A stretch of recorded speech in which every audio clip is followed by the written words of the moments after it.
Imagine yourself suspended in the icy stratosphere, October 14th, 1943, 25,000 feet above Germany, where the air is so thin it slices your lungs, and every sound vibrates like a distant echo in a cathedral of metal. There, inside the cramped tail section of a B-17, Staff Sergeant Michael Romano crouches like a coiled spring, both hands clenched around a pair of .50 caliber Browning machine guns that seem almost heavier than the young man who wields them. Dear friends, if this video has reached you, it's not by chance.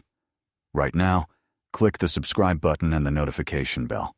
Write a number from 1 to 5 in the comments. I will personally respond to the first 50 comments, and make sure to watch the video until the end. Through a small, curved sheet of plexiglass, a window no wider than a helmet, he catches sight of a Focke-Wulf 190 slipping into position.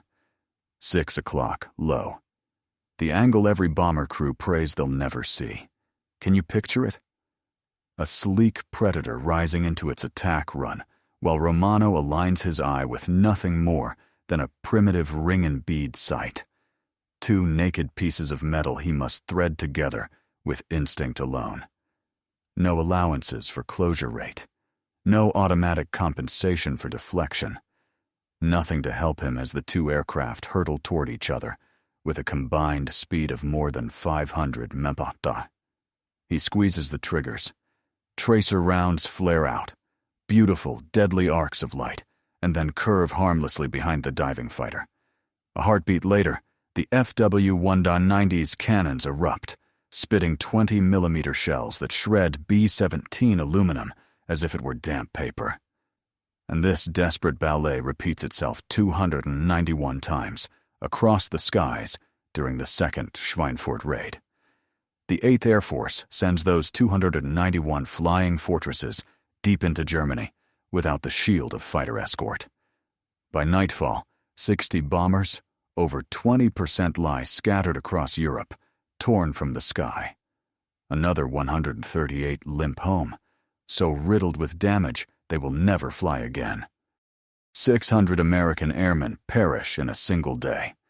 The arithmetic is merciless. At this pace, no bomber crew can reasonably expect to complete the required 25 missions alive. After-action reports land heavily on the desks of commanders, revealing a grim truth. Tail gunners, the last hope against the Luftwaffe's favored rear attack angle, are hitting their targets less than 8% of the time. Imagine being a German fighter pilot. Your task is brutally simple.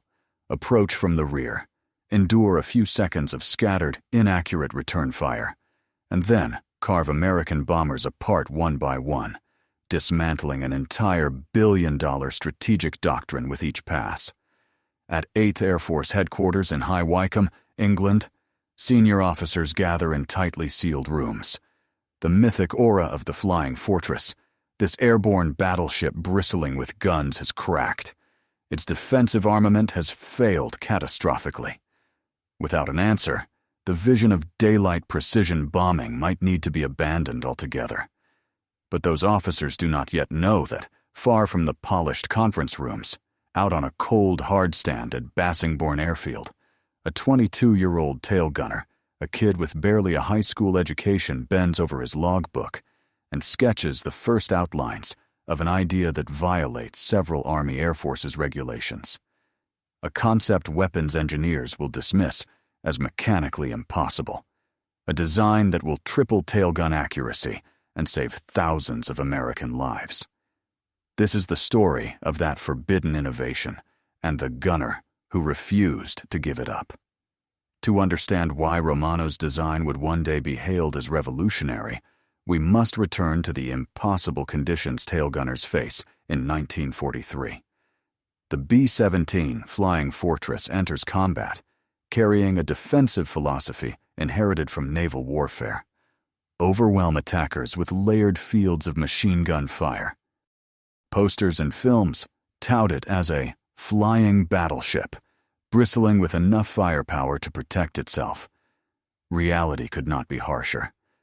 When Staff Sergeant Michael Romano arrives at Bassingbourn Airfield in August 1943 as a replacement tail gunner for the 91st Bomb Group, he comes not from a university or engineering workshop, but from the steel mills of Pittsburgh. No college, no technical training. 19 years old when he enlists. 6 weeks of gunnery school teach him how to clear jams, guess range, and hope truly. Hope that his bullets find their mark. His assigned workspace, the tail gunner's compartment, is scarcely larger than a coffin. He kneels on a bicycle-style seat, boots braced against bare aircraft framing, shoulders jammed beneath cold metal. Before him sit the twin 50 caliber M2 Browning guns, together weighing nearly 84 pounds. They swing on a basic yoke mount, nothing powered, nothing smooth. His sight is a simple metal circle with a front post. No, different in essence from rifles used on frontier planes. Now imagine trying to hit a speeding German fighter under these conditions. Romano must estimate the relative velocity between aircraft, calculate lead for deflection, account for bullet drop over distance, and fire first, all while wearing thick gloves in 40-degree temperatures.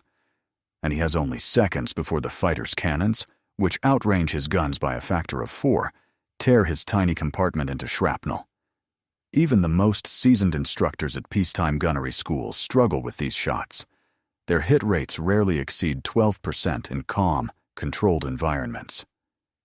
In combat, where oxygen is thin, adrenaline surges, and death streaks past at 400 Maupeou tail gunners drop to hit rates between 6 and 8%. The Luftwaffe exploits this instantly. Through 1943, German pilots refine a deadly routine. Approach from 6 o'clock level or slightly low. Tolerate perhaps 15 to 20 seconds of inaccurate fire at 200 yards. Then unleash a torrent of 20 mm cannon rounds. German after-action reports describe the B-17 tailguns as marginally dangerous, not enough to deter persistent attacks. And the toll mounts. August 17, 1943, first Schweinfurt raid, 60 bombers lost. October 8, 1943, Bremen raid, 30 bombers lost. October 10, 1943, Münster raid, 30 bombers lost. The 8th Air Force is bleeding bombers faster than American factories can build them. In Washington, General Henry Hap Arnold reads the casualty reports and begins questioning whether daylight bombing can continue at all. Engineers scramble for solutions, more guns, larger calibers, powered turrets. Boeing's Cheyenne Modification Center starts designing an improved tail turret, but the timeline stretches into 1944. Existing prototypes require ripping out the entire tail section, a month-long modification impossible for aircraft already deployed in England. And all the while, men continue to die. Romano flies his first combat mission on August 19, 1943, targeting Gilserijen Airfield in the Netherlands. He fires 480 rounds at 3 attacking FW-190s. He thinks he hopes some shots connect. But later, gun camera analysis shows every tracer sliding cleanly behind the enemy fighters. 2 B-17s in his formation go down. After his third mission, Romano remains on the hardstand after landing, staring at his guns, hands trembling not from fear, but from the raw physical strain of wrestling those 84 pounds of steel at altitude. That night, he opens his logbook and sketches the seed of an idea. The problem isn't the guns. It isn't even the mount. The problem is blindness. Tail gunners are firing at phantoms chasing targets they can't properly track, predicting motions they can't reliably calculate. What Romano needs, what every tail gunner needs, is a means to see the bullet stream before firing. He needs a reflector sight, but installing one in the tail, in that cramped compartment? Regulations forbid it. Logistics reject it. Engineers scoff at it. Yet Romano, with zero formal training, presses onward. Born in Pittsburgh in 1924, he leaves high school at 16, to work the steel mills when his father falls ill. There, he learns metallurgy by trial and error repairing machines, tending blast furnaces, solving real-world mechanical problems with his hands, not textbooks. When war comes, he joins the Army Air Forces dreaming of escape from the mills. The military assigns him to aerial gunnery not for skill, but because he is compact 5'7", 145 pounds, small enough to fit into the unforgiving tail position of a B-17. At Harlingen, Texas, he achieves only average scores in gunnery school. Instructors note decent trigger discipline and satisfactory maintenance. No one sees brilliance. No one expects innovation. He earns his silver wings and joins a crew, a single replaceable cog in the vast machinery of the 8th Air Force. And yet, this unremarkable young man is about to change everything. Imagine standing there beside Romano's battered B-17 on that cold October night, the metal still warm from combat, and the smell of cordite hanging like a ghost over the revetment. What would you do if the tools meant to save your life kept failing you? Romano knew the answer, or rather, he refused to accept that the system couldn't be made better.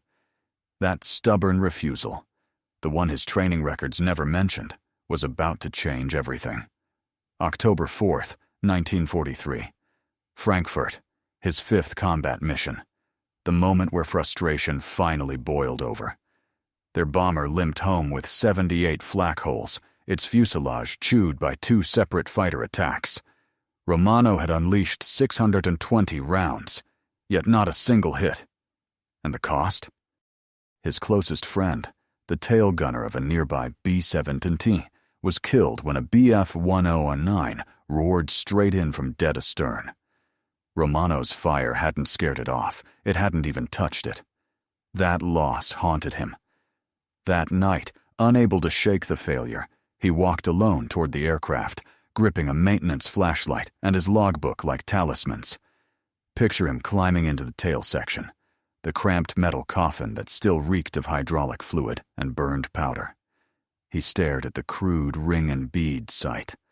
And then, have you ever had a revelation arrive not in a flash of lightning, but in the quiet, obvious thing you suddenly notice? That's how it came to him. In the curved plexiglass, he caught his own warped reflection and realized he could see behind the aircraft in angles the primitive sight could never cover. His pulse quickened. He sketched quickly, urgently. What if, just imagine this, you mounted tiny mirrors at just the right angles to extend the gunner's field of vision? What if those mirrors also showed the path of his own tracers, letting him literally guide his bullets onto the target by watching reflections rather than peering through inadequate iron sights? And then came the leap, the one that separates frustration from innovation. What if he paired those mirrors with a simple reflector sight, a piece of glass etched with a reticle, so the gunner could simultaneously track the enemy and monitor the tracer pattern? It wouldn't be a true computing gun sight, like the complex gyroscopic units in fighters. It would be a cobbled-together blend of reflective surfaces and improvised aiming aids.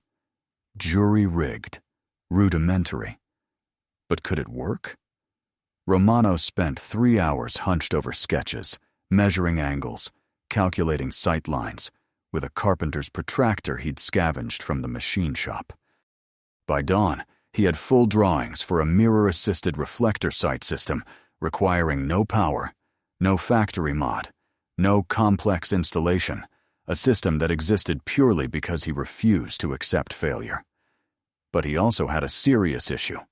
His invention violated Army Air Force's Technical Order 1120 EG2, the regulation forbidding unauthorized changes to defensive armament. Installing it could mean court-martial. Romano decided he no longer cared. His unlikely ally? Technical Sergeant Frank Kellerman, a 38-year-old Detroit craftsman who had survived the Depression by building bridges and fixing machinery with whatever scraps he could lay his hands on. When Romano approached him on October 7th with the sketches, asking for off-the-books help, Kellerman barely needed 5 minutes to understand the stakes. "This is illegal," he said flatly. "Yes, Sergeant." "You're asking me to modify defensive armament without engineering approval. That violates about 6 technical orders." "Yes, Sergeant." Kellerman lifted his eyes. "When do you fly again?" "Tomorrow. Münster," he exhaled. "Then we'd better work fast." After midnight, hidden in a dim corner of the maintenance hangar, they began. Picture the 2 men working against the clock, amid the clang of tools and the smell of machine oil, using whatever Kellerman could unofficially scavenge. Salvaged aircraft parts, cracked navigation mirror components, fragments of smashed canopies, aluminum brackets from condemned airframes. The heart of the sight, a reflector unit, came from a wrecked P-47 Thunderbolt. Kellerman removed it, re-engineered the mount, and adapted it to the suffocating confines of a tail gunner's position. The mirror array proved trickier. Romano wanted 3 small convex mirrors, each angled precisely to give peripheral views of tracer paths without blocking the forward line of fire. Kellerman crafted adjustable brackets from sheet aluminum and ball socket joints salvaged from control surface linkages. All night they worked, adjusting, testing, correcting. At 0430 hours, the system was finally installed in Romano's B-17G knockout dropper. The workmanship was crude bolts, safety wire, a welded bracket that would make any Boeing engineer faint, but it was real, and completely absent from the maintenance log. At dawn briefing, Romano said nothing. His pilot, Lieutenant James Holbrook, never inspected the tail. Neither the group commander nor the armament officer had any idea. At 0730 hours, the crew launched for Münster. Now picture the sky over Germany at 10:15 hours. A Bf-109 diving in from 6 o'clock low, closing fast. Romano swung the guns and peered through the new reflector sight. The reticle floated before him, a glowing reference point. Around its edges, the mirrors displayed the alignment of his barrel's instant, intuitive feedback. He fired a 3-second burst. In the mirrors, he saw the tracers streak behind the enemy. He corrected, adding lead equal to the reticle's diameter, and fired again. This time, the streams converged. The Bf-109's engine erupted in flame. The fighter flipped inverted and spiraled down, trailing black smoke. Romano stared first at his guns, then at the mirrors, then at the empty sky where the fighter had been. "Holy," he whispered into his mask. "It works." He landed at 1340 hours with his first confirmed kill. The celebration lasted 20 minutes. At 1400 hours, during routine inspection, Crew Chief Master Sergeant Donald Pierce found the unauthorized gear. He went straight to Captain Richard Voss, the squadron armament officer, who stormed to the aircraft with a clipboard and an expression like a brewing thunderstorm. "Sergeant Romano," Voss began, voice hard as steel, "would you care to explain the unauthorized equipment installed in your gun position?" Standing at attention, Romano answered, "Sir, I installed an improved sighting system." "You installed what?" Voss's voice climbed. "Do you understand the regulations you violated? Technical Order 20EG2 explicitly forbids unapproved modifications. This is not a hot rod in your backyard, Sergeant. This is a combat aircraft. Unauthorized changes can compromise structure, create fire hazards, interfere with systems. Sir, the system works. I don't care if you shot down the entire Luftwaffe," Voss snapped, jabbing a finger toward the tail. "That equipment is not Army Air Forces standard. It's not Boeing approved.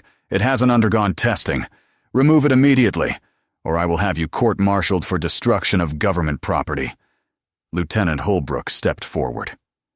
"Captain, my tail gunner got his first kill today using that sight. Maybe we should—" "Your opinion is noted, Lieutenant," Voss cut him off. "The modification will be removed. That's final." Word tore through the 91st Bomb Group like wildfire. By evening mess, every gunner knew about Romano's illegal mirror site and the kill it had helped secure. The camp buzzed with arguments. Seasoned gunners crowded Romano, peppering him with rapid-fire questions. How hard to install? What's the field of view? Could the mirrors survive slipstream at 200 min/robot?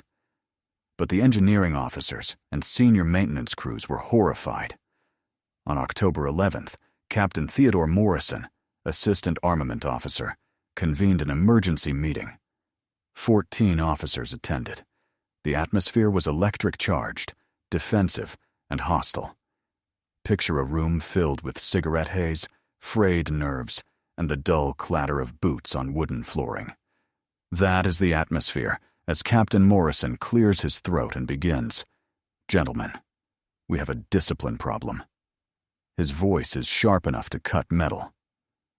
A sergeant has carried out unauthorized modifications using salvaged parts of unknown origin. This sets a dangerous precedent. If every enlisted man decides to re-engineer his weapon system based on personal preference, he doesn't finish. The room explodes before he can. Sir, with respect, that's absurd. Major William Calhoun, the operations officer, rises like a drawn sword. Romano shot down an enemy fighter using this system. Our tail gunners are hitting at 8%. 8. If his modification improves that even a little, just marginally, Morrison's face flushes red. Major, we have no data, no testing. One successful engagement does not validate anything. Calhoun shoots back, then test it. Put Romano up tomorrow with the modification installed. Gun cameras will give us objective evidence. If it doesn't work, remove it. If it does work, maybe we should be installing these systems instead of court-martialing the man who invented them. The debate grows louder, harsher. Engineers invoke safety concerns. Combat officers bring up casualty numbers. Voices overlap, tempers flare. The meeting dissolves into shouted accusations. At 2000 hours, the dispute reaches Colonel Stanley Ray, commanding officer of the 91st Bomb Group. Ray is a man forged by 2 wars, 53 years old, a First World War bomber pilot, known equally for his strictness and his pragmatism.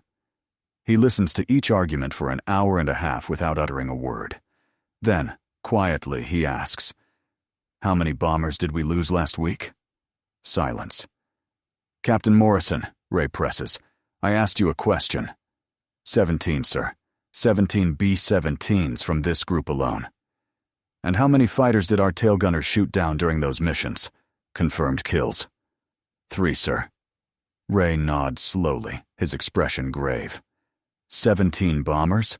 That's 680 American boys against 3 German fighters. He fixes Morrison with a look that could freeze an engine block. "Captain, your concern about unauthorized modifications is noted.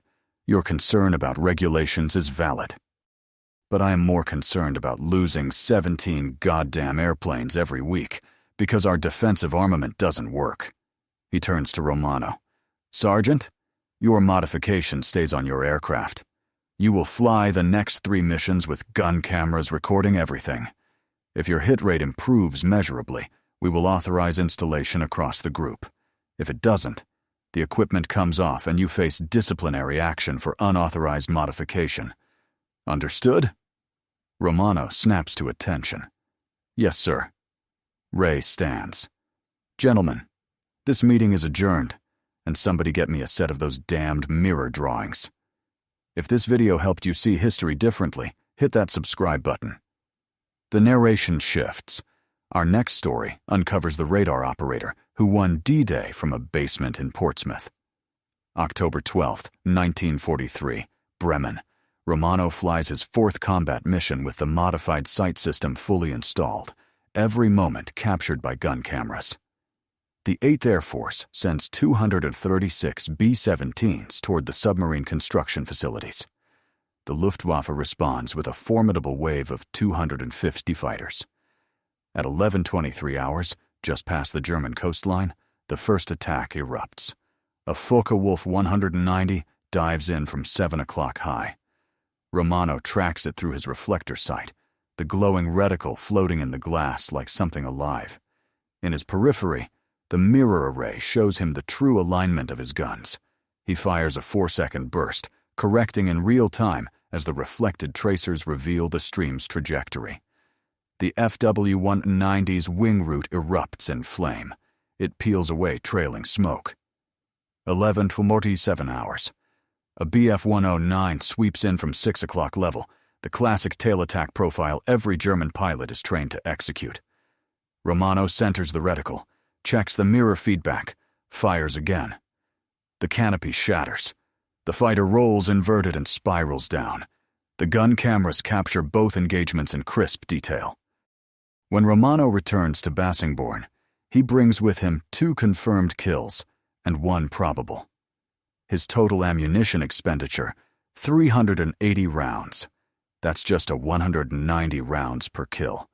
A staggering contrast to the typical 2,800 rounds per kill achieved by standard tailgunners. The engineering staff gathers around the footage. Even Captain Morrison, watching Romano's refined tracer pattern and precise adjustments, cannot deny what he sees. The reflector and mirror combination allows instant fire correction, something the old ring and bead sight never could.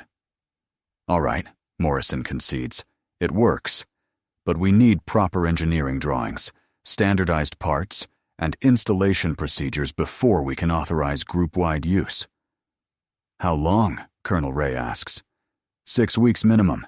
We'd have to coordinate with 8th Air Force Headquarters, submit modification proposals. We don't have 6 weeks. Ray turns to Technical Sergeant Kellerman. How many of these systems can you build per day with existing materials? Kellerman thinks for a moment. With help from the sheet metal shop, maybe 4 complete assemblies a day. If we salvage reflector sights from damaged fighters and manufacture the mirror brackets here, then start building. I want every tailgunner in this group equipped within 2 weeks. Morrison protests. Sir, without proper authorization from 8th Air Force, Captain, Ray interrupts sharply. I'll handle 8th Air Force. You handle the engineering specifications. Dismissed. What follows is nothing short of an improvised industrial miracle in operation that would send procurement officers into cardiac arrest.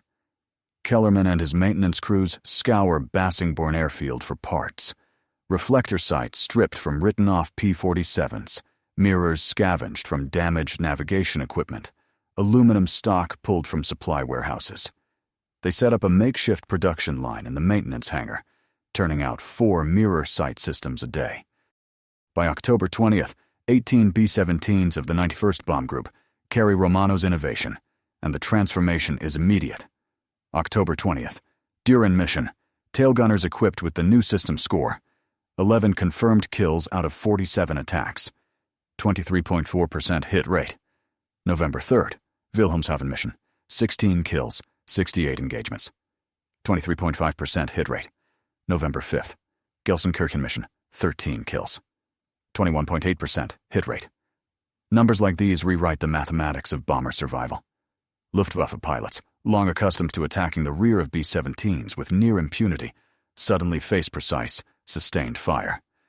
German after-action reports note a sharp increase in American tailgun accuracy and recommend new tactics. Major Hans-Joachim Jabs, a famed night fighter ace temporarily flying daylight missions, writes in his combat diary, "The flying fortresses have become significantly more dangerous. Their tailgunners now display accuracy previously seen only in powered turrets. Attacks from the rear quadrant now carry unacceptable risk." Word reaches 8th Air Force Headquarters in High Wycombe. On November 18th, Brigadier General Frederick Castle, commander of the 4th Bombardment Wing, arrives at Bassingbourn without warning. He inspects Romano's tail position personally, reviews every frame of gun camera footage, and interviews Romano for half an hour. "Sergeant," he asks, "how did you know this would work?" Romano shrugs. "I didn't, sir. But the old sights definitely didn't work, so I figured anything else might be an improvement." Castle laughed. a sound no one had heard in months whenever this topic surfaced. It cracked through the tension like sunlight in a storm. "Fair point," he said, leaning closer to the mirror assembly, testing its movement with the curiosity of someone who immediately understands its potential. "This can be manufactured at depot level." "Yes, sir," came the reply. "Sergeant Kellerman already has proper engineering drawings. Most parts are salvaged, but we can source the right materials if needed." Castle nodded with growing conviction. "Then I'm authorizing immediate implementation across the 4th Wing. Every B-17 will get this modification within 30 days. Then he fixed his eyes on Romano, as if memorizing him. "Sergeant, you've probably saved more American lives than you'll ever know." And he was right. By December 1943, Romano's mirror reflector sight, now officially named the Field Expedient Tailgun Aiming System, Type 1, had been installed on more than 200 B-17s across multiple bomb groups. The 8th Air Force Commission's engineering review validated the design, and at Boeing's Cheyenne Modification Center, already experimenting with an improved Cheyenne tail, turret engineers incorporated Romano's principles directly into their prototypes. By January 1944, production B-17Gs began rolling out with the Cheyenne turret, complete with an N8 reflector sight placed almost exactly where Romano had mounted that salvaged P-47 unit in his crude midnight installation. And the effect? Astonishing, statistical, undeniable. Bomb groups equipped with these improved tail sighting systems suffered approximately 35% fewer losses from tail attacks between October 1943 and March 1944. That meant dozens of bombers and hundreds of airmen who lived because of a modification one engineering officer had initially dismissed as illegal and dangerous. Romano himself kept flying through February 1944. His personal combat score reached 7 confirmed kills and 4 probables, a remarkable record for any tailgunner. But more importantly, his idea spread. First through the 8th Air Force, then to the 15th Air Force in Italy, and eventually it shaped defensive armament upgrades for B-24 Liberators as well. Then came February 22nd, 1944 Big Week, the massive assault on German aircraft production. Romano's B-17 took brutal flak hits over Leipzig, hydraulic fluid and fuel spraying through the tail as he kept firing at attacking fighters. The bomber crash-landed in Belgium. The crew survived. Romano spent the last months of the war in a German POW camp. When Michael Romano returned to the United States in May 1945, he weighed 127 pounds, 18, less than when he enlisted. The Army Air Forces awarded him the Distinguished Flying Cross for extraordinary achievement in aerial combat and acknowledged his vital contribution to defensive armament effectiveness. Notably, the citation avoided mentioning that his innovation had begun as an illegal modification. Romano never sought attention. He declined interviews from military journals. When Boeing invited him to Seattle to discuss the Cheyenne turret, he turned them down gently. "I just made what I needed to survive," he said. "Other people turned it into something official." He went home to Pittsburgh, married his high school sweetheart, and worked as a machinist for 37 years.